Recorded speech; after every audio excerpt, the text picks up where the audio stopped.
Students from a number of universities are planning to march to offices of NSFAS on Wednesday to raise concerns about the financial aid scheme. Part of their grievances are outcomes of the appeals on funding. For more on this, we are now joined by Stellenbosch University SRC Secretary Phiwokuhle Qabaka.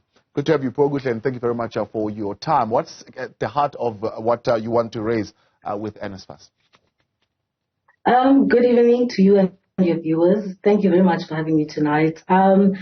Firstly, to say what is at the heart of our grievances is the more than the process or that students have not received their outcomes, is the direct payment that NSFAS is currently planning on implementing across all institutions. So they are planning on paying out student allowances to themselves, but what we've noticed is obviously that it's no different to what is currently happening. There's still a third party that is involved within the direct payments, so we are just concerned on how they are going to implement this thing across universities, because as it currently stands, a number of institutions, even ours, has not even received information on the onboarding, and by the time the 1st of June comes, then we'll be faced with questions from our students, what they need to do now. And what we've seen across the TVET sector right now is that this system is currently not working, and we've been trying to voice out our opinions on this and our objection on this throughout the engagements that we've had with SAWUS and NSFAS officials, but it feels that our cries are being left on deaf ears. Yeah. So you've approached the South African Union of Students. What have you asked them? You've also met with other stakeholders. First, to start off with the SAWUS, we had an engagement, I think, in March, mid-March or towards the end of March, where NSFAS officials were also there. The main concerns that we were raised there was that we were told that this system would be piloted first at other institutions, then would be given reports back on exactly how it's operating or if it's viable to implement it across all institutions.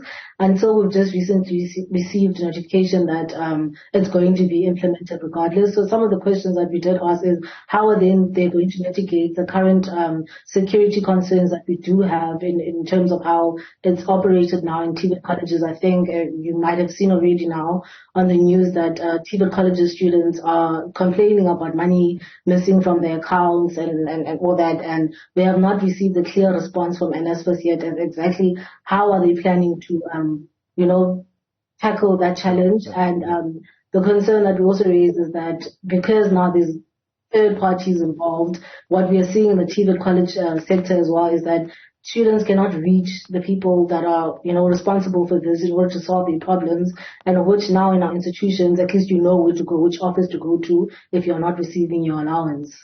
So tell me, why do you believe that there is some kind of disguise that is being pursued here? They're disguising as if they are dealing with rampant corruption, but actually this particular system in itself is not going to be the answer. How were students receiving their allowances before, and why are you so downright opposed to the direct allowances? Currently, right now, students are receiving their allowances through the institutions, right? So many of us, we get paid, they get paid from the bursary and loans department and so on, whatever the institution has, right? And usually, some institutions are using IntelliMoney, some institutions are using Funza. Now, with the system currently, if you're not getting your allowance, you know where to go. And the students right now haven't been experiencing any problems in terms of seeing random people withdrawing the funds.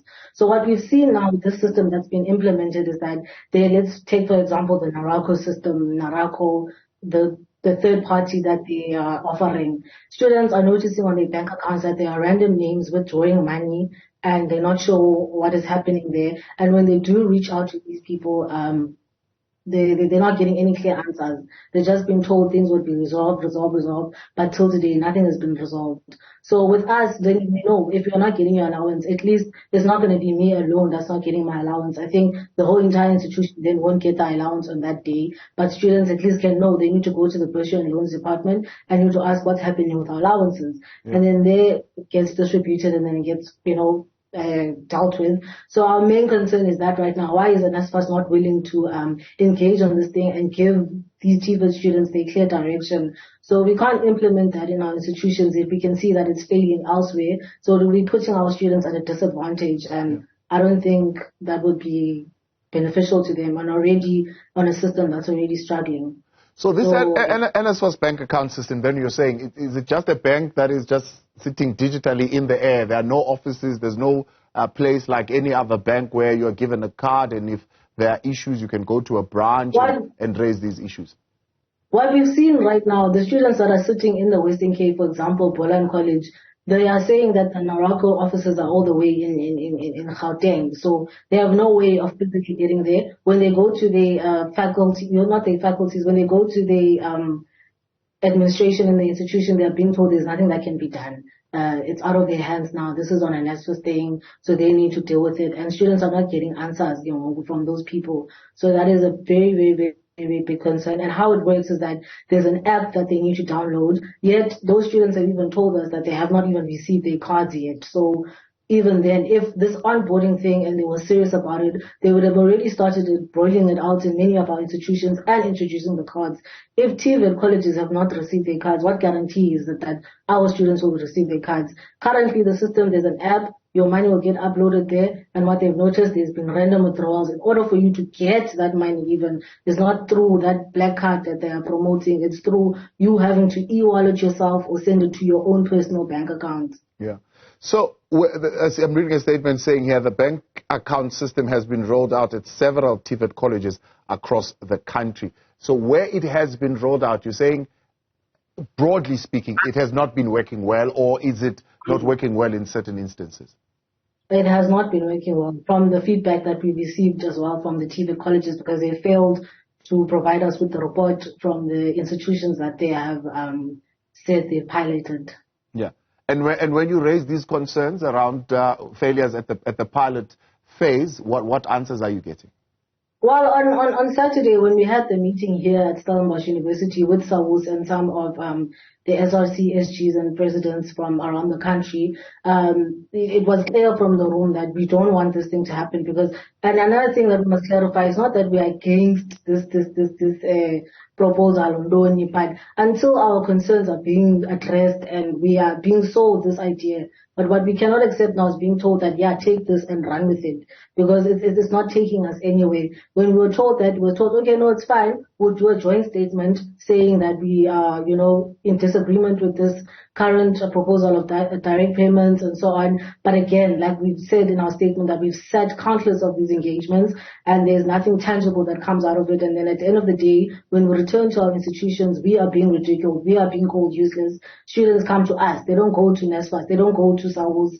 And when we come from these meetings, we don't have a clear direction. Then, what can we tell our students? So we've been waiting for that meeting that they said they would, organize. We've been waiting for that joint statement that they said they would release, and nothing has come out. And ultimately, this thing is coming, and we don't have answers for our students. So what I'm getting in a sense from you is that you would have wanted to be involved in the decision-making process, not that you're entirely opposed to this bank accounting system, because essentially there are some students, for example, who would have complained that the institutions are paying them late and not releasing their money and so on and so forth. And government is saying now students will have the convenience, the security, and money being directly deposited to them. But you are saying there are issues that you want to raise and you feel like you are not being included in this particular process.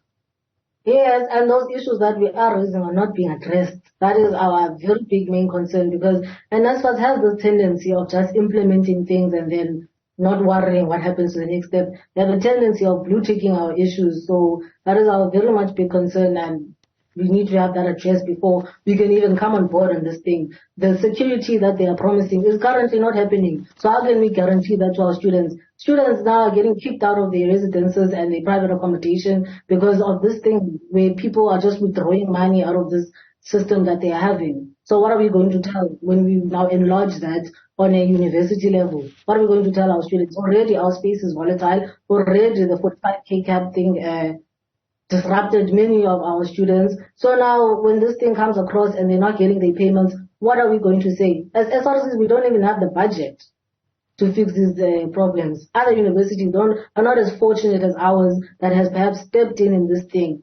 So it's just disadvantaging students. They are not ready for this thing. They have not even committed themselves into saying, okay, we'll try and get every student across South Africa on this thing. What is your plan of action then? What's your plan of action? So basically, as our statement says, we will be going to the NSFAS offices this Wednesday, and we'll be handing over a memorandum of demand. All right. Much appreciated. Phiwokuhle, thank you very much for coming on tonight and helping us in this conversation. Phiwokuhle Qabaka, Secretary of the Stellenbosch University Student Representative Council, not happy with decisions being taken on behalf of the students without them being consulted on.